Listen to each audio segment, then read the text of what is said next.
ಎಲ್ರಿಗೂ ನಮಸ್ಕಾರ. Welcome back to my channel. ನಾನು ಪೂಜಾ.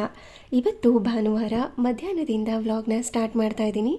ಭಾನುವಾರ ಸ್ಪೆಷಲ್ಗೋಸ್ಕರ ಏನೆಲ್ಲ ಅಡುಗೆ ಮಾಡಿದ್ದೆ, ಹಾಗೆಯೇ ತುಂಬ ಜನ ಕೇಳ್ತಾ ಇದ್ದಿದ್ದು ಬ್ಲೌಸ್ ಕಟ್ಟಿಂಗ್ ವಿಡಿಯೋನ ಶೇರ್ ಮಾಡಿ ಅಂತ. ಅಂದರೆ ನಮ್ಮ ಅತ್ತಿಗೆಗೆ ಒಂದು ಬ್ಲೌಸ್ನ ಸ್ಟಿಚ್ ಮಾಡಿದ್ದೆ ಅಲ್ವಾ, ಬೋಟ್ ನೆಕ್, ಅದ್ರದ್ದು ಕಟ್ಟಿಂಗ್ ವಿಡಿಯೋ ಹಾಕಿ ಪೂಜಾ ಅಂತ. ಅದ್ರ ಕಟ್ಟಿಂಗ್ ವಿಡಿಯೋ ನಾನು ಶೂಟ್ ಮಾಡ್ಕೊಂಡಿಲ್ಲ. ಅದೇ ಥರ ಸೇಮ್ ನನ್ನ ಬ್ಲೌಸ್ನ ನಾನು ಸ್ಟಿಚ್ ಮಾಡ್ಕೋತಾ ಇದ್ದೀನಿ. ಸೊ ಹಾಗಾಗಿ ಅದ್ರ ಕಟ್ಟಿಂಗ್ ವಿಡಿಯೋನ ಶೇರ್ ಮಾಡ್ತಾ ಇದ್ದೀನಿ. ವಿಡಿಯೋನ ಎಲ್ಲೂ ಕೂಡ ಸ್ಕಿಪ್ ಮಾಡಿದೆ ನೋಡಿ. ಇನ್ ಕೇಸ್ ಈ ವಿಡಿಯೋ ಏನಾದರೂ ಇಷ್ಟ ಆದರೆ ಪ್ಲೀಸ್ ಒಂದು ಲೈಕ್ ಮಾಡಿ, ಹಾಗೆ ನಿಮ್ಮ ಫ್ರೆಂಡ್ಸ್ ಆ್ಯಂಡ್ ಫ್ಯಾಮಿಲಿಗೆಲ್ಲ ಈ ವಿಡಿಯೋನ ಶೇರ್ ಮಾಡಿ. ಮಳೆ ಬರ್ತಾ ಇರೋದು, ಬೆಳಗ್ಗೆ ಆಗಲಿ ಮಧ್ಯಾಹ್ನ ಆಗಲಿ ಸಾಯಂಕಾಲ ಆಗಲಿ ಏನಾದ್ರೂ ಬಿಸಿ ಬಿಸಿಯಾಗಿ ಕುಡಿಬೇಕು ತಿನ್ನಬೇಕು ಅಂತಲೇ ಅನಿಸ್ತಿರುತ್ತೆ ಅಲ್ವಾ. ಮಧ್ಯಾಹ್ನನೇ ಇವತ್ತು ಟೀ ಟೈಮ್ ಆಗೋಗಿತ್ತು. ನಮಗೆ ಸ್ವಲ್ಪ ಚಳಿ ಚಳಿ ಅಂತ ಕೂಡ ಅನ್ನಿಸ್ತಾ ಇತ್ತು. ಅದಕ್ಕೆ ಸ್ವಲ್ಪ ಶುಂಠಿ ಟೀ ಮಾಡ್ಕೊಳ್ಳೋಣ ಅಂತ ರೆಡಿ ಮಾಡ್ಕೋತಾ ಇದ್ದೀನಿ. ಮೊದಲಿಗೆ ನೀರನ್ನು ಕಾಯಲಿಕ್ಕೆ ಇಟ್ಕೊಂಡು ಅದಾದ ನಂತರ ಶುಂಠಿನ ಇಲ್ಲಿ ಕ್ರಷ್ ಮಾಡ್ಕೋತೀನಿ. ತುರಿದಾದ್ರೂ ಸೇರಿಸ್ಕೋಬೋದು, ಇಲ್ಲಾಂದರೆ ಒಣ ಶುಂಠಿ ಪುಡಿ ಇರುತ್ತಲ್ವ ಅದನ್ನಾದ್ರೂ ಸೇರಿಸ್ಕೋಬೋದು. ಆದರೆ ಬೆಸ್ಟ್ ಫ್ಲೇವರ್ ಹಾಗೆಯೇ ಬೆಸ್ಟ್ ಫ್ರೇಗ್ರೆನ್ಸ್ ಬೇಕು ಅಂತ ಅಂದರೆ ಈ ಥರ ಹಸಿ ಶುಂಠಿನ ಸ್ವಲ್ಪ ಕ್ರಷ್ ಮಾಡಿ ಸೇರಿಸ್ಕೊಳ್ಳೋದ್ರಿಂದ ಒಳ್ಳೆ ಟೇಸ್ಟ್ ಬರುತ್ತೆ. ಆಲ್ರೆಡಿ ಮಸಾಲ ಪುಡಿ ಇದೆ ನನ್ನ ಹತ್ರ, ಟೀ ಪುಡಿಗೆ ಹಾಕುವಂಥದ್ದು. ಆದ್ರೂ ಕೂಡ ಈ ಥರ ಕೆಲವೊಂದು ಸಾರಿ ಹಸಿ ಶುಂಠಿನ ಹಾಕಿ ಮಾಡ್ಕೋತೀನಿ, ಟೇಸ್ಟ್ ಸ್ವಲ್ಪ ಡಿಫ್ರೆಂಟಾಗೇ ಇರುತ್ತೆ ಅಂತ. ಅದ್ರ ಜೊತೆ ಒಂದು ಏಲಕ್ಕಿನೂ ಕೂಡ ಚಚ್ಚಿ ಸೇರಿಸ್ಕೊಂಡಿದ್ದೀನಿ. ಕುದಿಯುವಂಥ ನೀರಿಗೆ ಅದನ್ನು ಹಾಕಿ ಸ್ವಲ್ಪ ಹೊತ್ತು ಕುದಿಸ್ಕೋಬೇಕು. ಈ ಹಂತದಲ್ಲೇ ಇದಕ್ಕೆ ಸ್ವಲ್ಪ ಟೀ ಪುಡಿನೂ ಕೂಡ ಸೇರಿಸ್ಕೊಂಡು ಚೆನ್ನಾಗಿ ಇದನ್ನು ಕುದಿಸ್ಕೊಂಡು ಆಲ್ರೆಡಿ ಕಾಯಿಸಿರೋಂಥ ಹಾಲನ್ನು ಹಾಕೋತಾ ಇದ್ದೀನಿ. ಸೈಡಲ್ಲಿ ಹಾಲಿನ ಕಾಯಲಿಕ್ಕೆ ಇಟ್ಕೊಂಡಿದ್ದೆ. ಟೀ ಏನಾದರೂ ಬೇಗ ಆಗಬೇಕು ಅಂದರೆ ಒಂದು ಸೈಡು ಡಿಕಾಕ್ಷನ್ನ ಮಾಡೋದಕ್ಕೆ ಇಟ್ಕೊಂಡು ಇನ್ನೊಂದು ಸೈಡು ಹಾಲನ್ನು ಕೂಡ ಕಾಯಲಿಕ್ಕೆ ಇಟ್ಕೊಂಡ್ಬಿಟ್ರೆ ಟೀ ಬೇಗ ಆಗೋಗ್ಬಿಡುತ್ತೆ. ಹಾಗೆಯೇ ಹಾಲನ್ನು ಕಾಯಿಸಿ ಸೇರಿಸ್ಕೊಳ್ಳೋದ್ರಿಂದ ಜಾಸ್ತಿ ಹೊತ್ತು ಕುದಿಸ್ಕೊಳ್ಳೋ ಅಗತ್ಯ ಇರೋದಿಲ್ಲ, ಆಯಿತಾ. ಸೈಡಲ್ಲಿ ಹಾಲಿನ ಕಾಯಿಸ್ಕೊಳ್ತಾ ಇರ್ತೀವಲ್ವ, ಆವಾಗ ಹಾಲೊಂದು ಹಸಿ ವಾಸನೆ ಎಲ್ಲ ಹೋಗ್ಬಿಟ್ಟಿರುತ್ತೆ. ಟೀಗೆ ಹಾಕಿದ ಮೇಲೆ ಜಸ್ಟ್ ಒಂದು ಸತಿ ಕುದಿಸ್ಕೊಂಡ್ರೆ ಸಾಕಾಗ್ಬಿಡುತ್ತೆ. ಬಿಸಿ ಬಿಸಿಯಾಗಿರೋಂಥ ಟೀ ಬೇಗ ರೆಡಿಯಾಗಿ ಹೋಗ್ಬಿಡುತ್ತೆ. ಟೀ ಮಾಡೋದಕ್ಕೆ ಸ್ವಲ್ಪ ಜಾಸ್ತಿ ಟೈಮ್ ಬೇಕು, ಜಾಸ್ತಿ ಕುದಿಸ್ಕೋಬೇಕಲ್ವ. ಹಾಗಾಗಿ ಈ ಥರ ಒಮ್ಮೆ ಟ್ರೈ ಮಾಡಿ ನೋಡಿ. ಹಾಗೆ ಮನೆಯಲ್ಲಿನೇ ಆಲ್ರೆಡಿ ನಿಪ್ಪಟ್ಟನ್ನ ಮಾಡಿ ಸ್ಟೋರ್ ಮಾಡಿ ಇಟ್ಕೊಂಡಿದ್ದೆ ಅಲ್ವಾ, ಅದನ್ನೇ ಸರ್ವ್ ಮಾಡ್ತಾಯಿದ್ದೀನಿ. ಎಕ್ಸ್ಟ್ರಾ ಸ್ನ್ಯಾಕ್ಸ್ ಅಂತ ಏನೂ ಮಾಡ್ಕೊಳ್ಳಿಲ್ಲ. ಈ ಥರ ನಿಪ್ಪಟ್ಟಲ್ಲಿ ಮಧ್ಯದಲ್ಲಿ ಒಂದೊಂದು ಕಡಲೆ ಬೀಜ, ಕಡಲೆ ಸಿಗ್ತಾ ಇದ್ರೆ ಎಷ್ಟು ಚೆನ್ನಾಗಿರುತ್ತಲ್ವ. ಈ ಥರ ಮಧ್ಯದಲ್ಲಿ ಒಂದೊಂದು ಸಿಗ್ತಾ ಇದ್ರೆ ತುಂಬ ಇಷ್ಟ ಆಗುತ್ತೆ. ನಿಮಗೂ ಇಷ್ಟ ಆಗುತ್ತಾ ಅಂತ ಕಮೆಂಟ್ ಮಾಡಿ ತಿಳಿಸಿ. ಹಾಗೆಯೇ ಟೀನೆಲ್ಲ ಶೋಧಿಸ್ಕೊಂಡು ಮಳೆ ನೋಡಿಕೊಂಡು ಬೆಚ್ಚಗೆ ಟೀ ಕುಡಿತಾ ಇದ್ರೆ ಎಷ್ಟು ಚೆನ್ನಾಗಿರುತ್ತಲ್ವ. ತುಂಬ ಜನಕ್ಕೆ ಈ ಥರ ಇಷ್ಟ. ಆದರೆ ಇನ್ಸ್ಟೆಂಟಾಗಿ ಏನಾದ್ರೂ ಸ್ನ್ಯಾಕ್ಸ್ ಮಾಡ್ತಾ ಇದ್ದರೆ ಮಳೆ ಬರ್ತಾ ಇರುತ್ತಲ್ವ, ಸ್ನ್ಯಾಕ್ಸ್ ಮಾಡಿ ಟೀ ಮಾಡ್ಕೊಳ್ಳೋ ಅಷ್ಟರಲ್ಲೇ ಮಳೆ ನಿಂತೋಗ್ಬಿಟ್ಟಿರುತ್ತೆ. ಆಲ್ರೆಡಿ ಮನೆಯಲ್ಲಿ ಸ್ನ್ಯಾಕ್ಸ್ ಇತ್ತು ಅಂತ ಅಂದರೆ ಟೀ ಮಾಡಿಕೊಂಡು ಸ್ನ್ಯಾಕ್ಸ್ ತೊಗೊಂಡು ಆರಾಮಾಗಿ ಮಳೆ ನೋಡ್ಕೊಂಡು ತಿಂತ ಬೆಚ್ಚು ಕುತ್ಕೊಂಡಿರ್ಬೋದು. ನಿಮಗೂ ಮಳೆ ಇಷ್ಟ ಆಗುತ್ತಾ?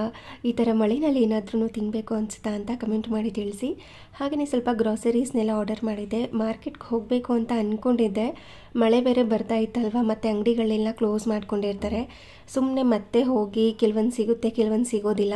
ಯಾಕೆ ಬೇಕು ಅಂತ ಆನ್ಲೈನಲ್ಲಿ ಆರ್ಡರ್ ಮಾಡ್ಕೊಂಡಿದ್ದೆ, ಅದು ಕೂಡ ಬಂದಿತ್ತು. ಅದನ್ನೆಲ್ಲ ಇವಾಗ ನೀಟಾಗಿ ಎತ್ತಿಟ್ಕೋತಾ ಇದ್ದೀನಿ ನೋಡಿ. ಈ ಥರ ಹೀರೆಕಾಯಿಗೆಲ್ಲ ಚೆನ್ನಾಗಿ ರ್ಯಾಪ್ ಮಾಡಿ ಕಳಿಸಿರ್ತಾರೆ. ಅದನ್ನೆಲ್ಲ ಇವಾಗ ನೀಟಾಗಿ ತೆಗೆದಿಟ್ಕೊಂಡು ಕ್ಲೀನ್ ಮಾಡಿಕೊಂಡು ಫ್ರಿಜ್ನಲ್ಲಿ ಸ್ಟೋರ್ ಮಾಡ್ಕೊಳ್ಳೋದು. ತುಂಬ ಜನ ಕೇಳ್ತಾ ಇದ್ದಿದ್ದು ಆನ್ಲೈನಲ್ಲಿ ಯಾವ ರೀತಿ ತರಕಾರಿಗಳನ್ನ ಬುಕ್ ಮಾಡ್ಕೋತೀರಾ ಪೂಜಾ ಅಂತ. ಅಮೆಝಾನಲ್ಲಾದ್ರೂ ತೊಗೋಬೋದು, ಇಲ್ಲ ಅಂತಂದರೆ ಫ್ಲಿಪ್ಕಾರ್ಟಲ್ಲಾದ್ರೂ ತೊಗೋಬೋದು. ಅದರಲ್ಲೇ ಆಪ್ಷನ್ ಇರುತ್ತೆ ನೋಡಿ, ಗ್ರಾಸರೀಸ್ ಅಂತ ಮತ್ತು ವೆಜಿಟೇಬಲ್ಸ್ ಇಲ್ಲಾಂದರೆ ಫ್ರೆಶ್ ಅಂತ ಏನಾದರೂ ಇರುತ್ತೆ. ಅದನ್ನು ಸೆಲೆಕ್ಟ್ ಮಾಡಿಕೊಂಡು ನೀವು ಈ ಥರ ಅಡ್ರೆಸ್ ಎಲ್ಲ ಹಾಕಿ ನಾರ್ಮಲಾಗಿ ನೀವು ಪ್ರಾಡಕ್ಟ್ನ ಆರ್ಡರ್ ಮಾಡ್ತೀರಲ್ವ, ಅದೇ ಥರ ನಿಮ್ಗೆ ಯಾವ್ಯಾವ ತರಕಾರಿ ಬೇಕೋ ಅದನ್ನೆಲ್ಲ ಕಾರ್ಟ್ಗೆ ಆ್ಯಡ್ ಮಾಡಿಕೊಂಡು ನೀವು ಆರ್ಡರ್ ಮಾಡ್ಕೊಳ್ಳೋದು. ಕೆಲವೊಂದು ನೀವೇನಾದ್ರೂ ಲೇಟಾಗಿ ಬುಕ್ ಮಾಡ್ತೀರಿ ಅಂತಂದರೆ, ಅಂದರೆ ನೈಟ್ ಏನಾದರೂ ಲೇಟ್ ಆಗಿತ್ತು, ಒಂದು 10 ಗಂಟೆ 9 ಗಂಟೆ ಆಗಿತ್ತು ಅಂತ ಅಂದರೆ ಆವಾಗ ನಿಮಗೆ ನಾಳೆ ಬೆಳಿಗ್ಗೆ ತಂದು ಕೊಡ್ತಾರೆ. ಇನ್ ಕೇಸ್ ನೀವು ಮಧ್ಯಾಹ್ನ ಬುಕ್ ಮಾಡ್ತೀರಾ ಅಂದರೆ ಸಾಯಂಕಾಲ ಅಷ್ಟರಲ್ಲಿ ತಂದು ಕೊಡ್ತಾರೆ. ಕೆಲವೊಂದು ಇನ್ಸ್ಟೆಂಟಾಗಿ ತಂದು ಕೊಡ್ತಾರೆ ನೋಡಿ, ಅಂದರೆ ಸ್ವಿಗ್ಗಿ, ಇನ್ಸ್ಟಮಾರ್ಟ್ ಆಗಿರ್ಬೋದು, ಬ್ಲಿಂಕಿಟ್ ಆಗಿರ್ಬೋದು. ಅದೆಲ್ಲ ಒಂದು 10 ನಿಮಿಷ 15 ನಿಮಿಷದಲ್ಲೆಲ್ಲ ತಂದು ಕೊಟ್ಬಿಡ್ತಾರೆ. ಬಟ್ ಅದರಲ್ಲೆಲ್ಲ ಸ್ವಲ್ಪ ಕಾಸ್ಟ್ಲಿ ಇರುತ್ತೆ. ನಾನು ತುಂಬ ಕಡಿಮೆ ಇನ್ಸ್ಟೆಂಟಾಗಿ ತರಿಸ್ಕೊಳ್ಳುವಂಥದ್ದು. ಏನಾದ್ರೂ ಅರ್ಜೆಂಟಾಗಿ ಬೇಕಾಗಿತ್ತು ಅಂದಾಗ ಮಾತ್ರ ತರಿಸ್ಕೋತೀನಿ ಅಷ್ಟೇ. ಇಲ್ಲಾಂದರೆ ಅಮೆಝಾನ್ ಫ್ರೆಶಲ್ಲೇ ಬುಕ್ ಮಾಡ್ಕೊಂಡಿರ್ತೀನಿ. ಅದು ನನಗೆ ಅಫೋರ್ಡಬಲ್ ಅಂತ ಅನಿಸುತ್ತೆ. ಸೇಮ್ ಮಾರ್ಕೆಟಲ್ಲಿ ಏನು ಪ್ರೈಸ್ ಇರುತ್ತೋ ಇದರಲ್ಲೂ ಕೂಡ ಅದೇ ಥರ ಪ್ರೈಸ್ ಇರುತ್ತೆ. ಕೆಲವೊಂದು ಹೆಚ್ಚು ಕಡಿಮೆ ಇರುತ್ತೆ ಅಷ್ಟೇ. ಇನ್ನು ಅಮೆಝಾನಲ್ಲಿ ಬೆಸ್ಟ್ ಪ್ರೈಸಲ್ಲೇ ಸಿಗುತ್ತೆ ನಮಗೆ ವೆಜಿಟೇಬಲ್ಸ್ ಎಲ್ಲ. ಅದಕ್ಕೆ ಅದರಿಂದನೇ ತರಿಸ್ಕೊತೀನಿ. ಇವಾಗ ತರಕಾರಿನೆಲ್ಲ ಸ್ಟೋರ್ ಮಾಡ್ಕೊಂಡಿದ್ದಾಯಿತು. ನೈಟ್ ಡಿನ್ನರ್ಗೋಸ್ಕರ ಅಂತ ರೆಸ್ಟೋರೆಂಟ್ ಸ್ಟೈಲ್ನಲ್ಲಿ ಒಂದು ಪನ್ನೀರ್ ರೆಸಿಪಿ, ಅದಕ್ಕೆ ಬಟರ್ ನಾನ್ ಕೂಡ ಮಾಡ್ತಾ ಇದ್ದೀನಿ. ಅದನ್ನು ಮಾಡ್ಕೊಳ್ಳೋದಕ್ಕೆ ಒಂದು ಮಿಕ್ಸಿಂಗ್ ಬೌಲ್ಗೆ 2 ಕಪ್ನಷ್ಟು ಗೋಧಿ ಹಿಟ್ಟು, 1 ಕಪ್ನಷ್ಟು ಮೈದಾ ಹಿಟ್ಟು, ಅದಕ್ಕೆ ಸ್ವಲ್ಪ ಮೊಸರು, ಅರ್ಧ ಕಪ್ನಷ್ಟು ತೊಗೊಂಡಿದ್ದೀನಿ. ಹಾಗೆಯೇ ಸ್ವಲ್ಪ ಸಕ್ಕರೆನ ಸೇರಿಸ್ಕೊತಾ ಇದ್ದೀನಿ. ಸಕ್ಕರೆನ ಸೇರಿಸ್ಕೊಳ್ಳೋದ್ರಿಂದ ಸ್ವಲ್ಪ ಸ್ವೀಟಿಶ್ ಆಗಿ ಚೆನ್ನಾಗಿರುತ್ತೆ, ಹಾಗೆ ಕಲರ್ ಕೂಡ ತುಂಬ ಚೆನ್ನಾಗಿ ಬರುತ್ತೆ ಅಂತ. ಹಾಗೆ ಸ್ವಲ್ಪ ಬೇಕಿಂಗ್ ಸೋಡಾ ಅಥವಾ ಬೇಕಿಂಗ್ ಪೌಡರ್ ಏನಾದ್ರೂ ಹಾಕ್ಕೋಬೋದು. ಅದನ್ನೆಲ್ಲ ಹಾಕಿದ ನಂತರ ಇದನ್ನು ಚೆನ್ನಾಗಿ ಈ ರೀತಿ ಮಿಕ್ಸ್ ಮಾಡ್ಕೊತಾ ಇದ್ದೀನಿ. ಮಿಕ್ಸ್ ಮಾಡಿಕೊಂಡು ಇದನ್ನು ಹಾಲಿಂದನೇ ಕಲಿಸ್ಕೊತೀನಿ. ಅಂದರೆ ನೀರು ಮತ್ತು ಹಾಲು ಎರಡನ್ನೂ ಮಿಕ್ಸ್ ಮಾಡಿಕೊಂಡು ಸ್ವಲ್ಪ ಸ್ವಲ್ಪನೇ ಆ್ಯಡ್ ಮಾಡ್ಕೊಳ್ತಾ ಹಿಟ್ಟನ್ನು ಚೆನ್ನಾಗಿ ನಾದ್ಕೊಂಡು ಕಲಿಸ್ಕೋಬೇಕು. ಈ ಹಿಟ್ಟನ್ನು ಎಷ್ಟು ಚೆನ್ನಾಗಿ ನಾದ್ಕೋತೀರಾ ಬಟರ್ ನಾನ್ ಅಷ್ಟೇ ಚೆನ್ನಾಗಿ ಬರುತ್ತೆ, ತುಂಬಾ ಸಾಫ್ಟಾಗಿ ಟೇಸ್ಟಿಯಾಗಿ ಬರುತ್ತೆ. ಹಾಲನ್ನು ಹಾಕ್ಕೊಳ್ಳೋದ್ರಿಂದ ಟೇಸ್ಟ್ ಕೂಡ ತುಂಬಾ ಚೆನ್ನಾಗಿ ಬರುತ್ತೆ. ಅದ್ರ ಘಮ ಇದೆ ಅಲ್ವಾ, ಅದು ಚೆನ್ನಾಗಿರುತ್ತೆ ಅಂತ ಹಾಲನ್ನು ಹಾಕಿ ಕಲಿಸ್ಕೊತಾ ಇದ್ದೀನಿ. ನೋಡಿ, ಹಿಟ್ಟನ್ನು ಚೆನ್ನಾಗಿ ನಾದ್ಕೊಂಡು ಕಲಿಸ್ಕೋಬೇಕು. ನಾನಿಲ್ಲಿ ಮೈದಾ ಹಿಟ್ಟು ಹಾಗೆ ಗೋಧಿ ಹಿಟ್ಟು ಎರಡನ್ನೂ ಕೂಡ ಸೇರಿಸ್ಕೊಂಡು, ಅಂದರೆ ಎರಡನ್ನೂ ಮಿಕ್ಸ್ ಮಾಡ್ಕೊಂಡು ತೊಗೊಂಡಿದ್ದೀನಿ. ನೀವು ಬೇಕಿದ್ದರೆ ಬರೀ ಗೋಧಿ ಹಿಟ್ಟಲ್ಲಿ ಮಾಡ್ಕೋಬೋದು, ಇಲ್ಲಾಂದರೆ ಪ್ಲೇನ್ ಮೈದಾ ಹಿಟ್ಟಲ್ಲೂ ಕೂಡ ಮಾಡ್ಕೋಬೋದು. ರೆಸ್ಟೋರೆಂಟ್ಗಳಲ್ಲಿ ಆಲ್ಮೋಸ್ಟ್ ಎಲ್ಲ ಮೈದಾ ಹಿಟ್ಟಲ್ಲೇ ಮಾಡೋದು. ನಾನಿವತ್ತು ಸ್ವಲ್ಪ ಗೋಧಿ ಹಿಟ್ಟನ್ನು ಮಿಕ್ಸ್ ಮಾಡಿಕೊಂಡು ಸೇರಿಸ್ಕೊಂಡಿದ್ದೀನಿ. ಮಧ್ಯದಲ್ಲಿ ಸ್ವಲ್ಪ ಎಣ್ಣೆನೂ ಕೂಡ ಹಾಕಿ ಚೆನ್ನಾಗಿ ನಾದ್ಕೊಂಡು ಕೊನೆಯಲ್ಲಿ ಇನ್ನೊಂದು ಸ್ವಲ್ಪ ಎಣ್ಣೆನ ಹಾಕಿ ಚೆನ್ನಾಗಿ ಗ್ರೀಸ್ ಮಾಡಿ ಒಂದು ಲಿಡ್ಡನ್ನು ಕ್ಲೋಸ್ ಮಾಡಿ ಇದನ್ನು ಒಂದು ಸೈಡಲ್ಲಿ ಎತ್ತಿಟ್ಕೊಂಡಿದ್ದೀನಿ. ಹಾಗೆಯೇ ಇದಕ್ಕೆ ಗ್ರೇವಿ ಮಾಡ್ಕೋತಾ ಇದ್ದೀನಿ ಪನ್ನೀರ್ನ ಹಾಕಿ. ಅದಕ್ಕೋಸ್ಕರ ಇಲ್ಲಿ ಒಂದು ದೊಡ್ಡ ಸೈಜ್ ಈರುಳ್ಳಿ, ಒಂದು ಚಿಕ್ಕ ಸೈಜಲ್ಲಿರುವಂಥ 3 ಟೊಮ್ಯಾಟೊ, ಶುಂಠಿ, ಬೆಳ್ಳುಳ್ಳಿ, ಹಸಿಮೆಣಸಿನ್ಕಾಯಿ ಇದನ್ನೆಲ್ಲ ರೆಡಿ ಮಾಡ್ಕೊಂಡಿದ್ದೀನಿ. ಇದನ್ನೆಲ್ಲ ಸ್ವಲ್ಪ ಫ್ರೈ ಮಾಡಿಕೊಂಡು ರುಬ್ಕೋಬೇಕು. ಅದಕ್ಕೋಸ್ಕರ ತುಂಬ ಅಂದರೆ ತುಂಬಾ ಚೆನ್ನಾಗಿತ್ತು ಈ ಪನ್ನೀರ್ ರೆಸಿಪಿ ಅಂತೂ. ನಮ್ಮನೇಲಂತೂ ಈ ಥರ ಚಪಾತಿ ಇಲ್ಲಾಂದರೆ ಬಟರ್ ನಾನ್, ಬಟರ್ ಕುಲ್ಚಾ ಈ ಥರ ಏನಾದರೂ ಮಾಡಿದಾಗ ಆಲ್ಮೋಸ್ಟ್ ಪನ್ನೀರ್ ರೆಸಿಪಿನೇ ಮಾಡ್ತಾ ಇರ್ತೀವಿ. ತುಂಬ ಚೆನ್ನಾಗಿರುತ್ತೆ, ನಮಗಂತೂ ತುಂಬ ಇಷ್ಟ ಆಗುತ್ತೆ. ಯಾರಿಗೆಲ್ಲ ಪನ್ನೀರ್ ರೆಸಿಪೀಸ್ ಇಷ್ಟ ಆಗುತ್ತೆ ಅಂತ ಕಮೆಂಟ್ ಮಾಡಿ ತಿಳಿಸಿ. ಇವಾಗ ಶುಂಠಿ, ಬೆಳ್ಳುಳ್ಳಿ, ಹಸಿಮೆಣಸಿನ್ಕಾಯಿ, ಈರುಳ್ಳಿ, ಟೊಮ್ಯಾಟೊ ಇದನ್ನೆಲ್ಲ ಕಟ್ ಮಾಡಿ ಎತ್ತಿಟ್ಕೊಂಡಿದ್ದೀನಿ. ಹಾಗೆಯೇ ಮಧ್ಯಾಹ್ನನೇ ಸ್ವಲ್ಪ ಬಾದಾಮಿನೂ ಕೂಡ ನೆನೆಸಿಟ್ಕೊಂಡಿದ್ದೆ, ಅದು ಕೂಡ ನೆಂದಿರುತ್ತೆ. ಗೋಡಂಬಿನಾದ್ರೂ ಸೇರಿಸ್ಕೋಬೋದು, ಇಲ್ಲ ಬಾದಾಮಿನಾದ್ರೂ ಸೇರಿಸ್ಕೋಬೋದು. ನಾನಿವತ್ತು ಬಾದಾಮಿನ ಸೇರಿಸ್ಕೊತಾ ಇದ್ದೀನಿ. ಮೊದಲಿಗೆ ಒಂದು ಪ್ಯಾನ ಬಿಸಿ ಮಾಡಲಿಕ್ಕೆ ಇಟ್ಕೊಂಡು ಅದಕ್ಕೆ ಸ್ವಲ್ಪ ಎಣ್ಣೆನ ಹಾಕಿ ಈರುಳ್ಳಿ, ಹಸಿಮೆಣಸಿನ್ಕಾಯಿ, ಶುಂಠಿ, ಬೆಳ್ಳುಳ್ಳಿನೆಲ್ಲ ಹಾಕಿ ಸ್ವಲ್ಪ ಹೊತ್ತು ಬಿಸಿ ಮಾಡ್ಕೋಬೇಕು. 1-2 ನಿಮಿಷ ಸಾಕಾಗುತ್ತೆ. ನಂತರ ಕಟ್ ಮಾಡಿ ಇಟ್ಕೊಂಡಿರುವಂಥ ಟೊಮ್ಯಾಟೊನು ಕೂಡ ಸೇರಿಸ್ಕೊಂಡು ಮತ್ತೆ ಇದನ್ನು ಚೆನ್ನಾಗಿ ಮಿಕ್ಸ್ ಮಾಡಿಕೊಂಡು ಸ್ವಲ್ಪ ಹೊತ್ತು ಎಣ್ಣೆನಲ್ಲೇ ಫ್ರೈ ಮಾಡ್ಕೋಬೇಕು. ನಂತರ ಇದಕ್ಕೆ ಚಕ್ಕೆ, ಲವಂಗ, ಏಲಕ್ಕಿ ಇಷ್ಟನ್ನು ಸೇರಿಸ್ಕೋತೀನಿ. ನಿಮಗೆ ಈ ಗರಂ ಮಸಾಲ ಐಟಮ್ಸ್ ಫ್ಲೇವರ್ ಇಷ್ಟ ಆಗೋದಿಲ್ಲ ಅಂತಂದರೆ ಸ್ವಲ್ಪನೇ ಸೇರಿಸ್ಕೊಳ್ಳಿ. ಅಂದರೆ 1/4 ಇಂಚಷ್ಟು ಚಕ್ಕೆ, ಒಂದು ಪುಟ್ಟು ಲವಂಗ ಮತ್ತು ಏಲಕ್ಕಿ ಒಳಗಡೆ ಕಾಳುಗಳಿರುತ್ತಲ್ವ, ಒಂದೊಂದೇ ಬಿಡಿ ಬಿಡಿಯಾಗಿ ಅದರಲ್ಲಿ ಒಂದನ್ನು ಸೇರಿಸ್ಕೋಬೋದು. ಈ ಗರಂ ಮಸಾಲ ಫ್ಲೇವರ್ ನಿಮಗೆ ಜಾಸ್ತಿ ಇಷ್ಟ ಆಗುತ್ತೆ ಅಂತಂದರೆ 1/2 ಇಂಚಷ್ಟು ಚಕ್ಕೆ, 2 ಲವಂಗ, ಒಂದು ಪೂರ್ತಿ ಏಲಕ್ಕಿನ ಸೇರಿಸ್ಕೋಬೋದು. ನಂತರ ಒಂದು ಪುಲಾವ್ ಎಲೆನ ಹಾಕಿ 1/4 ಸ್ಪೂನಷ್ಟು ಜೀರಿಗೆ, 1/4 ಸ್ಪೂನಷ್ಟು ಕಾಳು ಮೆಣಸನ್ನು ಹಾಕಿ ಮತ್ತೆ ಇದನ್ನು ಚೆನ್ನಾಗಿ ಮಿಕ್ಸ್ ಮಾಡಿಕೊಂಡು ಫ್ರೈ ಮಾಡ್ಕೋಬೇಕು. ಇದಕ್ಕೆ ಎಣ್ಣೆ ಏನು ಜಾಸ್ತಿ ತೊಗೊಳ್ಳೋದಿಲ್ಲ, 1/2 ಸ್ಪೂನಷ್ಟು ಎಣ್ಣೆನ ಹಾಕಿ ಇದನ್ನು ಫ್ರೈ ಮಾಡ್ಕೊಳ್ಳೋದಷ್ಟೇ. ಅದಾದ ನಂತರ ಸ್ವಲ್ಪ ನೀರನ್ನು ಹಾಕ್ಕೊಳ್ಳೋದು, ಒಂದು 1/4 ಕಪ್ನಷ್ಟು ನೀರನ್ನು ಹಾಕಿ ಮತ್ತೆ ಇದನ್ನು ಚೆನ್ನಾಗಿ ಮಿಕ್ಸ್ ಮಾಡಿ ಒಂದು ಲಿಡ್ಡನ್ನ ಕ್ಲೋಸ್ ಮಾಡಿ ಇದನ್ನು ಸಿಮ್ನಲ್ಲೇ ಇಟ್ಕೊಂಡು ಸ್ವಲ್ಪ ಹೊತ್ತು ಬೇಯಿಸ್ಕೋಬೇಕು. ಇದು ಬೆಂದು ಅದು ಕೂಲಾಗಿ ನಾವು ಮಸಾಲೆನ ರುಬ್ಕೊಳ್ಳೋ ಅಷ್ಟರಲ್ಲಿ ಇಲ್ಲಿ ಪನ್ನೀರ್ನು ಕೂಡ ರೆಡಿ ಮಾಡ್ಕೋತಾ ಇದ್ದೀನಿ. ಇಲ್ಲಿ 1/2 kgಯಷ್ಟು ಪನ್ನೀರ್ ಇದೆ, ಅಂದರೆ 500 ಗ್ರಾಮ್ನಷ್ಟು. ಅದನ್ನು ಈ ಥರ ಕಟ್ ಮಾಡ್ಕೊಳ್ಳೋದು. ಇದನ್ನು ನಾನು ಕಂಪ್ಲೀಟಾಗಿ ಬಳಸ್ತಾ ಇಲ್ಲ, ಒಂದು 400 ಗ್ರಾಮ್ಸ್ ಬಳಸ್ಕೊತಾ ಇದ್ದೀನಿ ಅಷ್ಟೇ. ಇದನ್ನು ಈ ಥರ ಕಟ್ ಮಾಡ್ಕೊಂಡಿದ್ದ ನಂತರ ನಿಮಗೆ ಯಾವ ಶೇಪಲ್ಲಿ ಬೇಕೋ ಆ ಶೇಪ್ನಲ್ಲಿ ಕಟ್ ಮಾಡ್ಕೋಬೋದು. ಡೈಮಂಡ್ ಶೇಪಲ್ಲಾದ್ರೂ ಕಟ್ ಮಾಡ್ಕೋಬೋದು, ಸ್ಕ್ವೇರ್ ಥರನಾದ್ರೂ ಕಟ್ ಮಾಡ್ಕೋಬೋದು, ಇಲ್ಲಾಂದರೆ ಟ್ರಯಾಂಗಲ್ ಶೇಪಲ್ಲಾದ್ರೂ ಕಟ್ ಮಾಡ್ಕೋಬೋದು, ಇಲ್ಲಾಂದರೆ ಈ ಥರ ಉದ್ದುದಾಗಿನೂ ಕೂಡ ಸೇರಿಸ್ಕೋಬೋದು. ನಿಮಗೆ ಯಾವ ಥರ ಇಷ್ಟ ಆ ಥರ ಕಟ್ ಮಾಡ್ಕೊಳ್ಳಿ. ಇವತ್ತು ನಾನು ಇದನ್ನು ಟ್ರಯಾಂಗಲ್ ಶೇಪ್ನಲ್ಲಿ ಕಟ್ ಮಾಡ್ಕೋತಾ ಇದ್ದೀನಿ. ನೋಡೋದಕ್ಕೂ ಕೂಡ ತುಂಬ ಚೆನ್ನಾಗಿರುತ್ತೆ. ಹಾಗೆಯೇ ಪನ್ನೀರ್ನ ಫ್ರೈ ಮಾಡಿ ಸೇರಿಸ್ಕೊಳ್ಳೋದ್ರಿಂದ ತುಂಬ ಹೆಲ್ಪ್ ಆಗುತ್ತೆ ಅಂತ ಈ ಥರ ಕಟ್ ಮಾಡ್ಕೋತಾ ಇದ್ದೀನಿ. ನಿಮಗೆ ಇನ್ನೂ ತೆಳುವಾಗಿ ಬೇಕು ಅಂದರೆ, ಇಲ್ಲಾಂದರೆ ಇನ್ನೂ ಸಣ್ಣದಾಗಿ ಬೇಕು ಅಂದರೆ ನಿಮಗೆ ಹೇಗೆ ಅನುಕೂಲ ಆ ರೀತಿ ಕಟ್ ಮಾಡ್ಕೊಳ್ಳಿ. ನಾನಿವತ್ತು ಈ ಥರ ಕಟ್ ಮಾಡ್ತಾ ಇದ್ದೀನಿ. ಸ್ವಲ್ಪ ಇಂಪ್ರೆಸಿವ್ ಆಗಿ ಕಾಣಿಸುತ್ತೆ, ಪ್ರೆಸೆಂಟೇಷನ್ ಚೆನ್ನಾಗಿರುತ್ತೆ ಅಂತ ಅಷ್ಟೇ. ಈ ಥರ ಕಟ್ ಮಾಡಿಕೊಂಡ್ರೆ ಟೇಸ್ಟ್ ಏನು ಡಿಫ್ರೆಂಟ್ ಆಗೋದಿಲ್ಲ, ನೋಡೋದಕ್ಕೆ ಚೆನ್ನಾಗಿರಲಿ ಅನ್ನೋದಷ್ಟೇ ಉದ್ದೇಶ. ಇದನ್ನೆಲ್ಲ ಕಟ್ ಮಾಡ್ಕೊಂಡಿದ ನಂತರ ಇದನ್ನು ಸ್ವಲ್ಪ ಹೊತ್ತು ಫ್ರೈ ಮಾಡ್ಕೋಬೇಕು. ಅಷ್ಟರಲ್ಲಿ ನಾವು ಫ್ರೈ ಮಾಡಿ ಬೇಯೋದಕ್ಕೆ ಇಟ್ಕೊಂಡಿದ್ವಿ ಅಲ್ವಾ, ಟೊಮ್ಯಾಟೊ, ಈರುಳ್ಳಿ ಅದೆಲ್ಲವೂ ಕೂಡ ಬೆಂದಿರುತ್ತೆ. ಈ ಪ್ಯಾನಲ್ಲಿ ನೀರು ಕೂಡ ಖಾಲಿಯಾಗಿರುತ್ತೆ, ಅಲ್ಲಿ ತನಕ ಇದನ್ನು ಬೇಯಿಸ್ಕೋಬೇಕು. ಎಲ್ಲವೂ ಕೂಡ ಸಾಫ್ಟ್ ಆಗಿರುತ್ತೆ. ಇದನ್ನು ಕಂಪ್ಲೀಟಾಗಿ ಕೂಲ್ ಆಗೋದಕ್ಕೆ ಬಿಡಬೇಕು. ಅದಾದ ನಂತರನೇ ಮಿಕ್ಸಿ ಜಾರ್ಗೆ ಹಾಕಿ ಇದನ್ನು ಸ್ಮೂತಾಗಿ ಪೇಸ್ಟ್ ಮಾಡ್ಕೋಬೇಕಾಗತ್ತೆ. ಇದನ್ನು ಕಂಪ್ಲೀಟಾಗಿ ಕೂಲ್ ಆಗೋದಕ್ಕೆ ಒಂದು ಪ್ಲೇಟ್ಗೆ ಹಾಕಿ ಸೈಡಲ್ಲಿ ಎತ್ತಿಟ್ಕೋತೀನಿ. ನಂತರ ಇದೇ ಪ್ಯಾನ್ನೇ ನೀಟಾಗಿ ಇನ್ನೊಂದು ಸಾರಿ ತೊಳೆದಿಟ್ಕೊಂಡು ಇವಾಗ ಪನ್ನೀರ್ನ ಫ್ರೈ ಮಾಡ್ಕೋತೀನಲ್ವ ಅದಕ್ಕೆ ಬಳಸ್ಕೋತೀನಿ. ಎಕ್ಸ್ಟ್ರಾ ಇನ್ನೊಂದು ಪಾತ್ರೆಗಳು ಯಾಕೆ ಜಾಸ್ತಿ ಪಾತ್ರೆ ತೊಳಿಬೇಕಾಗುತ್ತೆ ಅಂತ ಈ ಥರ ಮಾಡ್ಕೊಳ್ಳೋದು. ಅದನ್ನು ತೊಳೆದ ನಂತರ ಮತ್ತು ಇದನ್ನು ಬಿಸಿ ಮಾಡಲಿಕ್ಕೆ ಇಟ್ಕೊಂಡು ಸ್ವಲ್ಪ ಎಣ್ಣೆನ ಹಾಕಿ ಅದು ಕಾದಾದ ನಂತರ ಕಟ್ ಮಾಡಿ ಇಟ್ಕೊಂಡಿರುವಂಥ ಪನ್ನೀರ್ ಕ್ಯೂಬ್ಸ್ಗಳೇನಿತ್ತು ಅದನ್ನೆಲ್ಲ ಇದರೊಳಗಡೆ ಹಾಕಿ ಚೆನ್ನಾಗಿ ಇದನ್ನು ಎರಡೂ ಸೈಡು ಕೂಡ ಕಲರ್ ಚೇಂಜ್ ಆಗೋ ತನಕ ಫ್ರೈ ಮಾಡ್ಕೋಬೇಕು. ನಾನ್ ಸ್ಟಿಕ್ ಪ್ಯಾನ್ ಆದ್ರೂ ಕೂಡ ಪನ್ನೀರ್ನ ಹಾಕಿ ಸ್ವಲ್ಪ ಹೊತ್ತು ಹಾಗೇನೆ ಬಿಟ್ಟರೆ ಅದು ಪನ್ನೀರೆಲ್ಲ ಪ್ಯಾನ್ಗೆ ಅಂಟ್ಕೊಂಡ್ಬಿಡುತ್ತೆ. ಅದಕ್ಕೋಸ್ಕರ ಈ ಥರ ಶೇಕ್ ಮಾಡ್ತಾನೆ ಇದ್ದರೆ ಸ್ವಲ್ಪನೂ ಕೂಡ ಅಂಟ್ಕೊಳ್ಳೋದಿಲ್ಲ. ನಂತರ ಇದನ್ನು ಟರ್ನ್ ಮಾಡ್ಕೊಳ್ಳೋವಾಗ ಸಿಮ್ನಲ್ಲಿ ಇಟ್ಕೊಂಡು ಮತ್ತೆ ಇದನ್ನು ಟರ್ನ್ ಮಾಡಿಕೊಂಡು ಇನ್ನೊಂದು ಸೈಡು ಕೂಡ ಕೆಂಪುಗಾಗೋ ತನಕ ಫ್ರೈ ಮಾಡ್ಕೋಬೇಕು. ಈ ಥರ ಕಲರ್ ಬರೋ ತನಕನಾದ್ರೂ ಫ್ರೈ ಮಾಡ್ಕೊಳ್ಳಿ, ಇಲ್ಲಾಂದರೆ ಇನ್ನೂ ಸ್ವಲ್ಪ ಜಾಸ್ತಿ ಕಲರ್ ಚೇಂಜ್ ಆಗೋ ತನಕನೂ ಫ್ರೈ ಮಾಡ್ಕೋಬೋದು. ನಾನಿವತ್ತು ಸ್ವಲ್ಪ ಜಾಸ್ತಿ ಕಲರ್ ಚೇಂಜ್ ಆಗೋ ತನಕನೇ ಫ್ರೈ ಮಾಡ್ಕೊಂಡಿದ್ದೀನಿ. ಈ ಥರ ಮಾಡಿಕೊಂಡ್ರೆ ಈ ಪನ್ನೀರ್ ರೆಸಿಪೀಸ್ ಎಲ್ಲ ಮಾಡುವಾಗ ಟೇಸ್ಟ್ ತುಂಬ ಚೆನ್ನಾಗಿರುತ್ತೆ. ಅಂದರೆ ಮೇಲ್ಗಡೆ ಸ್ವಲ್ಪ ಕ್ರಿಸ್ಪಿಯಾಗಿ ರಫಾಗಿ ರೆಡಿಯಾಗಿರುತ್ತೆ, ಒಳಗಡೆ ತುಂಬ ಸಾಫ್ಟಾಗಿ ಇರುತ್ತೆ. ಇವಾಗ ಫ್ರೈ ಮಾಡಿ ಇಟ್ಕೊಂಡಿರುವಂಥ ಪನ್ನೀರ್ನೆಲ್ಲ ಒಂದು ಪ್ಲೇಟ್ಗೆ ಎತ್ತಿಟ್ಕೋತಾ ಇದ್ದೀನಿ. ಅದೇ ಎಣ್ಣೆಗೆ ನಾವು ಗ್ರೇವಿನ ಮಾಡ್ಕೋಬೋದು, ಇಲ್ಲಾಂದರೆ ಇನ್ನೊಂದು ಸ್ವಲ್ಪ ಎಣ್ಣೆ ಅಥವಾ ತುಪ್ಪ ಬೆಣ್ಣೆ ಏನಾದ್ರೂ ಹಾಕಿ ಮಾಡ್ಕೋಬೋದು. ಇವಾಗ ಫ್ಲೇಮ್ನ ಆಫ್ ಮಾಡ್ಕೊಂಡಿದ್ದೀನಿ. ಇದನ್ನೆಲ್ಲ ಫ್ರೈ ಮಾಡ್ಕೊಳ್ಳೋ ಅಷ್ಟರಲ್ಲಿ ನಾವು ಕೂಲ್ ಆಗೋದಕ್ಕೆ ಬಿಟ್ಟಿದ್ವಿ ಅಲ್ವಾ, ಟೊಮೆಟೊ, ಈರುಳ್ಳಿ, ಶುಂಠಿ, ಬೆಳ್ಳುಳ್ಳಿ ಎಲ್ಲ ಅದೆಲ್ಲವೂ ಕೂಡ ಕೂಲಾಗಿರುತ್ತೆ. ಅದಕ್ಕೆ ಸ್ವಲ್ಪ ಮಾತ್ರ ನೀರನ್ನು ಸೇರಿಸ್ಕೊಂಡು ಇದನ್ನು ಗಟ್ಟಿಯಾಗೇ ಗ್ರೈಂಡ್ ಮಾಡ್ಕೋಬೇಕು. ನೆನೆಸಿಟ್ಕೊಂಡಿರುವಂಥ ಬಾದಾಮಿನೂ ಕೂಡ ಸೇರಿಸ್ಕೊಂಡಿದ್ದೀನಿ. ಒಂದು 10ರಿಂದ 15 ಇರಬೇಕಷ್ಟೇ. ಬೇಕು ಅಂದರೆ ನೀವು ಗೋಡಂಬಿನೂ ಕೂಡ ಸೇರಿಸ್ಕೋಬೋದು. ಸ್ವಲ್ಪ ಮಾತ್ರ ನೀರನ್ನು ಸೇರಿಸ್ಕೊಂಡು ಈ ಥರ ಸ್ಮೂತಾಗಿ ಪೇಸ್ಟ್ ಮಾಡಿ ಎತ್ತಿಟ್ಕೊಂಡಿದ್ದೀನಿ. ನಂತರ ಇವಾಗ ಎಣ್ಣೆನ ಬಿಸಿ ಮಾಡಲಿಕ್ಕೆ ಇಟ್ಕೊಂಡು ಅದಕ್ಕೆ ಸ್ವಲ್ಪ ಮಾತ್ರ ಜೀರಿಗೆನ ಹಾಕಿ ಸಣ್ಣದಾಗಿ ಕಟ್ ಮಾಡಿಟ್ಕೊಂಡಿರುವಂಥ ಈರುಳ್ಳಿ, ಎಷ್ಟು ಸಣ್ಣದಾಗಿ ಕಟ್ ಮಾಡ್ಕೋಬೋದು ಅಷ್ಟು ಸಣ್ಣದಾಗಿ ಕಟ್ ಮಾಡಿಕೊಂಡು ಇದನ್ನು ಚೆನ್ನಾಗಿ ಮಿಕ್ಸ್ ಮಾಡ್ಕೊಳ್ತಾ ಫ್ರೈ ಮಾಡ್ಕೋಬೇಕು. ಸ್ವಲ್ಪ ಈರುಳ್ಳಿ ಕಲರ್ ಚೇಂಜ್ ಆಗ್ತಾ ಇದೆ ಅನ್ನೋವಾಗ ರುಬ್ಬಿ ಇಟ್ಕೊಂಡಿರುವಂಥ ಮಸಾಲ ಪೇಸ್ಟನ್ನ ಇದರೊಳಗಡೆ ಸೇರಿಸ್ಕೊಂಡಿದ್ದೀನಿ. ಈ ಹಂತದಲ್ಲಿ ಮಿಕ್ಸಿ ಜಾರ್ಗೆ ಸ್ವಲ್ಪ ನೀರನ್ನು ಹಾಕಿ ಸೇರಿಸ್ಕೊಂಡಿಲ್ಲ, ಮೊದಲು ಗಟ್ಟಿಯಾಗಿ ಏನಿರುತ್ತೋ ಅದನ್ನು ಹಾಕಿ ಇದನ್ನು ಸ್ವಲ್ಪ ಹೊತ್ತು ಮಿಕ್ಸ್ ಮಾಡಿಕೊಂಡು ಫ್ರೈ ಮಾಡ್ಕೋಬೇಕು.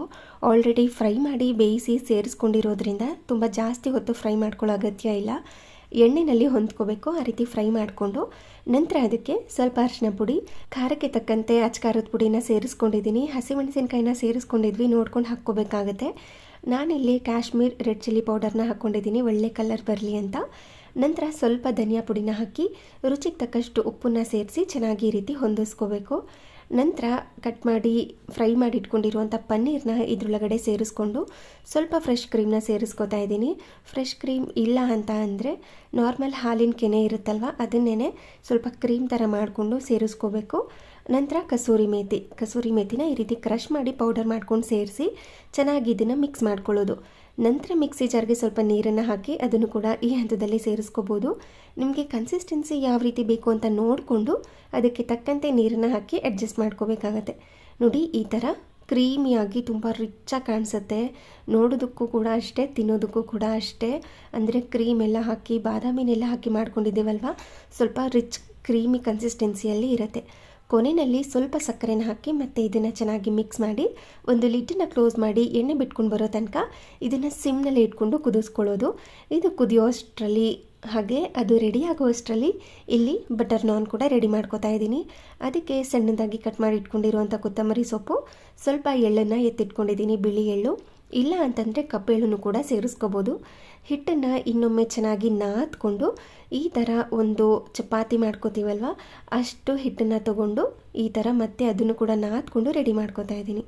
ಇವಾಗ ಲಟ್ಟಿಸ್ಕೊಳ್ಳೋದಕ್ಕೆ ಅಂತ ಚಪಾತಿ ಮಣೆಗೆ ಸ್ವಲ್ಪ ಒಣ ಹಿಟ್ಟನ್ನು ಹಾಕಿ ನಾರ್ಮಲಾಗಿ ಚಪಾತಿನ ಲಟ್ಟಿಸ್ಕೋತೀವಲ್ವ ಅದೇ ರೀತಿ ಲಟ್ಟಿಸ್ಕೊಳ್ಳೋದು. ಬಟರ್ ನಾನ್ಗೂ ಕುಲ್ಚಾಗೂ ಅಂಥ ಡಿಫ್ರೆನ್ಸ್ ಏನೂ ಇರೋದಿಲ್ಲ. ಕುಲ್ಚಾಗೆ ಮೇಲ್ಗಡೆ ಸ್ವಲ್ಪ ಕೊತ್ತಂಬರಿ ಸೊಪ್ಪು ಹಾಗೆಯೇ ತುರಿದಿಟ್ಕೊಂಡಿರುವಂಥ ಕ್ಯಾರೆಟ್ ಇದನ್ನೆಲ್ಲ ಹಾಕಿ ಕುಲ್ಚನ ಮಾಡ್ಕೋತಾರೆ. ಬಟರ್ ನಾನ್ಗೆ ಬರೀ ಎಳ್ಳನ್ನು ಹಾಕ್ಕೊಂಡಿರ್ತಾರೆ, ಇಲ್ಲಾಂದರೆ ಪ್ಲೇನಾಗಿ ಕೂಡ ಮಾಡ್ಕೋತಾರೆ, ಇಲ್ಲಾಂದರೆ ಎಳ್ಳು ಕೊತ್ತಂಬರಿ ಸೊಪ್ಪು ಇಷ್ಟನ್ನು ಕೂಡ ಹಾಕಿ ಮಾಡ್ಕೋತಾರೆ. ಒಂದೊಂದು ರೆಸ್ಟೋರೆಂಟ್ಗಳಲ್ಲಿ ಒಂದೊಂದು ಥರ ಮಾಡ್ತಾರೆ. ನಾನಿವತ್ತು ಎಳ್ಳು ಮತ್ತು ಕೊತ್ತಂಬರಿ ಸೊಪ್ಪನ್ನು ಹಾಕಿ ಬಟರ್ ನಾನ್ನ ಮಾಡ್ತಾಯಿದ್ದೀನಿ. ಹಾಗೆ ಇನ್ನೊಂದು ಸೈಡಲ್ಲಿ ಬೆಣ್ಣೆನ ಕರಗಿಸಿ ಕೂಡ ಇಟ್ಕೊಂಡಿದ್ದೀನಿ. ಅಂದರೆ ಸ್ವಲ್ಪ ಫ್ಲೇವರ್ ಹಾಗೇ ಇರಬೇಕು, ಬೆಣ್ಣೆ ಜಸ್ಟ್ ಕರಗಿದ್ರೆ ಸಾಕು, ತುಪ್ಪ ಥರ ಮಾಡ್ಕೊಳ್ಳೋದಕ್ಕೆ ಹೋಗಬಾರ್ದು, ಅದರ ಟೇಸ್ಟೇ ಚೇಂಜ್ ಆಗಿಬಿಡುತ್ತೆ.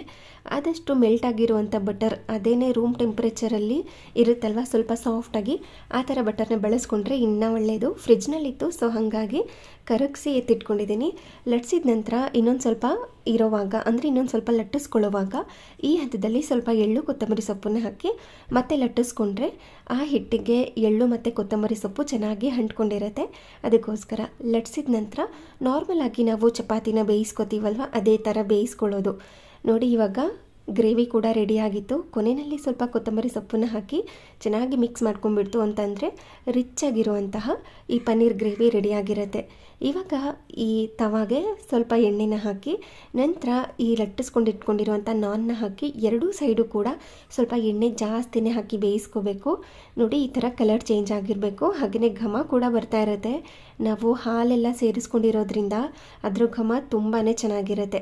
ಈ ಥರ ಎರಡೂ ಸೈಡು ಕೂಡ ಟರ್ನ್ ಮಾಡಿಕೊಂಡು ಕಲರ್ ಚೇಂಜ್ ಆಗೋ ತನಕ ಬೇಯಿಸ್ಕೊಂಡ್ರೆ ಟೇಸ್ಟಿ ಆಗಿರುವಂಥ ಬಟರ್ ನಾನ್ ರೆಡಿಯಾಗಿರುತ್ತೆ.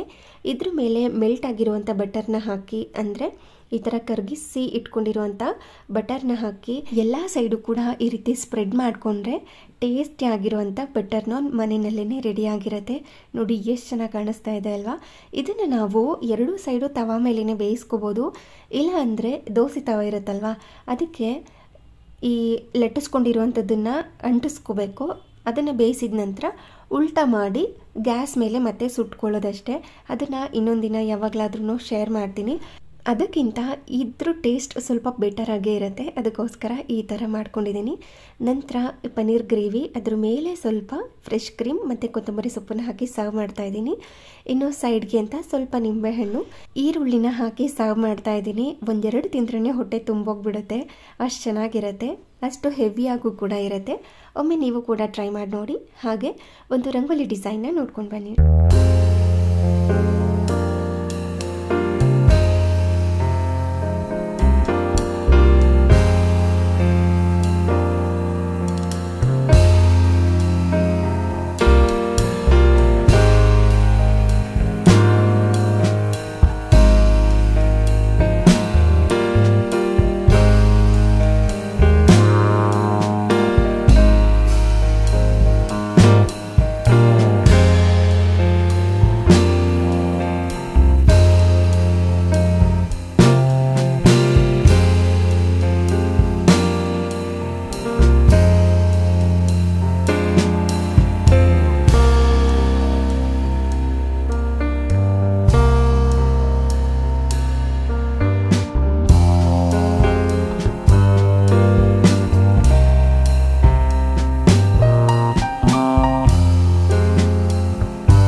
ತುಂಬ ಜನ ಕೇಳ್ತಾನೆ ಇದ್ರಿ ಡ್ರೆಸ್ ಕಟ್ಟಿಂಗ್ ವೀಡಿಯೋಸ್ಗಳು ಹಾಕಿ ಪೂಜಾ, ಸ್ಟಿಚಿಂಗ್ ವೀಡಿಯೋಸ್ಗಳು ಹಾಕಿ ಅಂತ.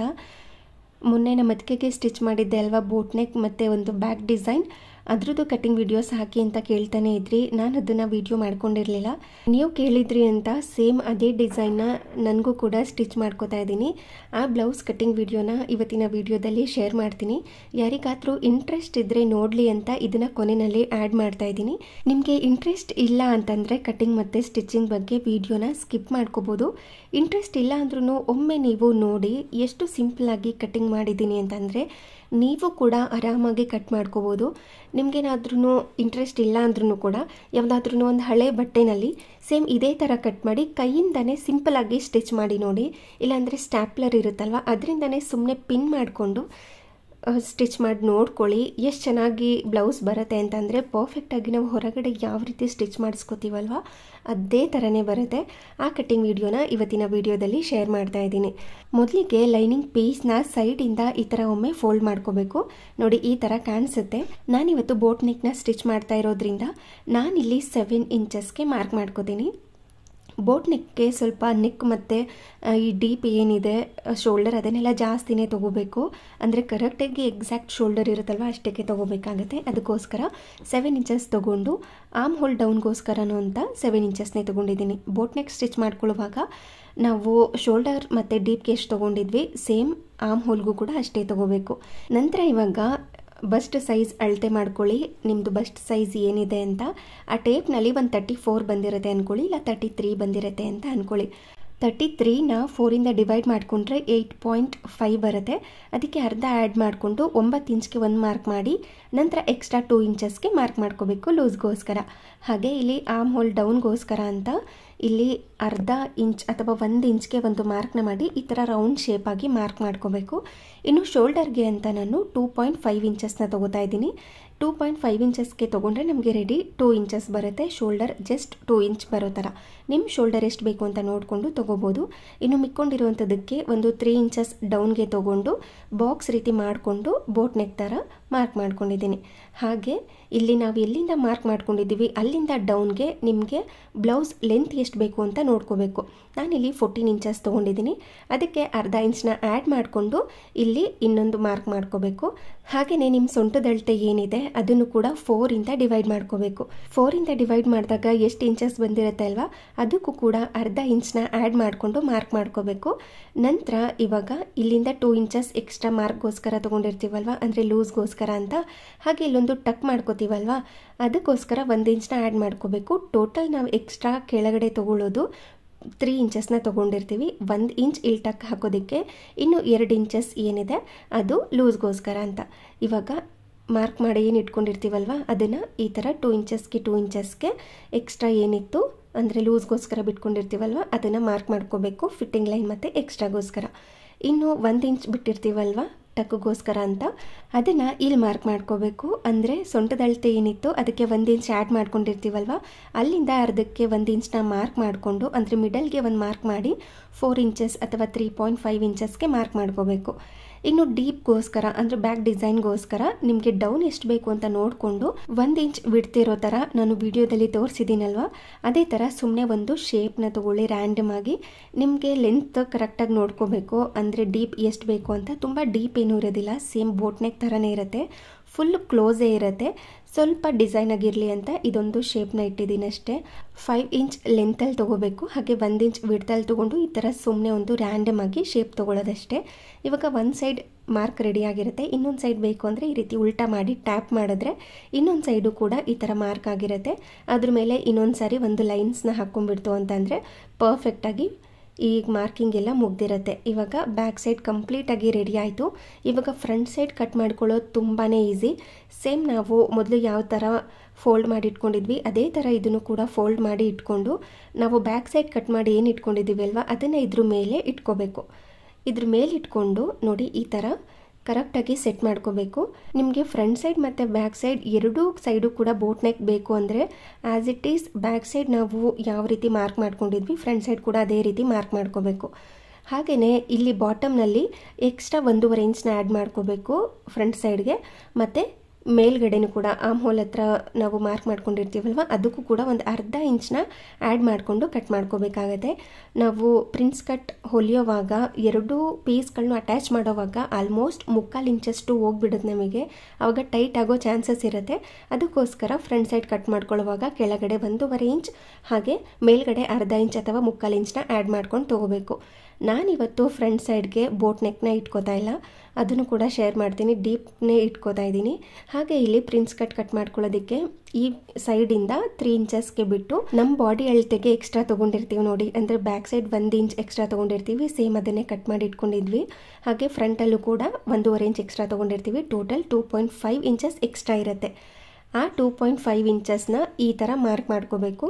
ಈ ಸೈಡಿಂದ 3 ಇಂಚಸ್ ಬಿಟ್ಟು ಅದಾದ ನಂತರ ಎಕ್ಸ್ಟ್ರಾ 2 ಇಂಚಸ್ಗೆ ಮಾರ್ಕ್ ಮಾಡಿಕೊಂಡು ಅದಕ್ಕೆ ಒಂದು ಮಿಡಲ್ಗೆ ಒಂದು ಲೈನನ್ನು ಹಾಕಿ ಈ ಥರ 2.5 ಇಂಚಸ್ಗೆ ಮೇಲ್ಗಡೆಗೆ ಒಂದು ಲೈನನ್ನು ಹಾಕ್ಕೋಬೇಕು. ಹಾಗೆಯೇ ಬಸ್ಟ್ ಪಾಯಿಂಟ್ ಎಲ್ಲಿದೆ ಅಂತ ನೋಡಿಕೊಂಡು ಕರೆಕ್ಟಾಗಿ ಅಲ್ಲಿಗೊಂದು ಮಾರ್ಕ್ನ ಮಾಡಿ ಈ ಥರ ಶೇಪ್ನ ತೊಗೋಬೇಕು. ಈ ಥರ ಶೇಪ್ನ ತೆಗೆದು ಇವಾಗ ಕಟ್ ಮಾಡ್ಕೊಳ್ಳೋದಷ್ಟೇ. ತುಂಬ ಸಿಂಪಲ್. ನಿಧಾನಕ್ಕೆ ಒಂದು ಸಾರಿ ನೋಡ್ಕೊಳ್ಳಿ, ನಿಮಗೆ ಗೊತ್ತಾಗುತ್ತೆ ಯಾವ ಥರ ಕರೆಕ್ಟಾಗಿದೆಯಾ ಇಲ್ವಾ ಅಂತ.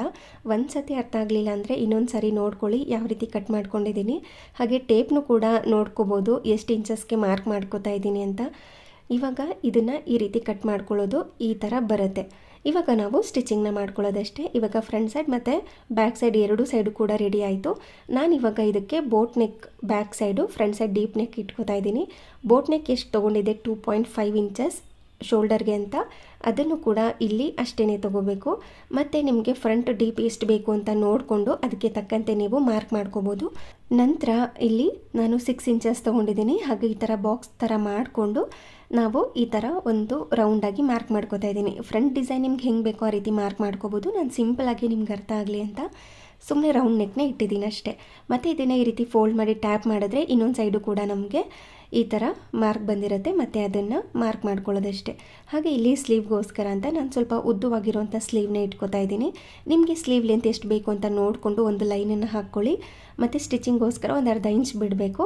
ಹಾಗೆ ಸ್ಲೀವ್ ಲೆಂತ್ ಎಷ್ಟು ಬೇಕು ಅಂತ ನೋಡಿಕೊಂಡು ಒಂದು ಲೈನನ್ನು ಹಾಕಿ ನಂತರ ಮೇಲ್ಗಡೆಯಿಂದ ಟಾಪಿಂದ 3.5 ಇಂಚಸ್ಗೆ ಈ ಥರ ಒಂದು ಮಾರ್ಕ್ನ ಮಾಡಿ ಇಲ್ಲಿಂದ ಸೈಡ್ಗೆ ಈ ರೀತಿ ಇಟ್ಕೊಂಡು 7.5 ಅಥವಾ 8 ಇಂಚಸ್ಗೆ ಮಾರ್ಕ್ ಮಾಡಿಕೊಂಡು ಸ್ಲೀವ್ನ ಈ ರೀತಿ ಮಾರ್ಕ್ ಮಾಡ್ಕೋಬೇಕು. ಹಾಗೆ ಎಕ್ಸ್ಟ್ರಾ ಲೂಸ್ಗೋಸ್ಕರ ಅಂತ 2 ಇಂಚಸ್ನ ತೊಗೊಂಡಿರ್ತೀವಿ ಅಷ್ಟೇ.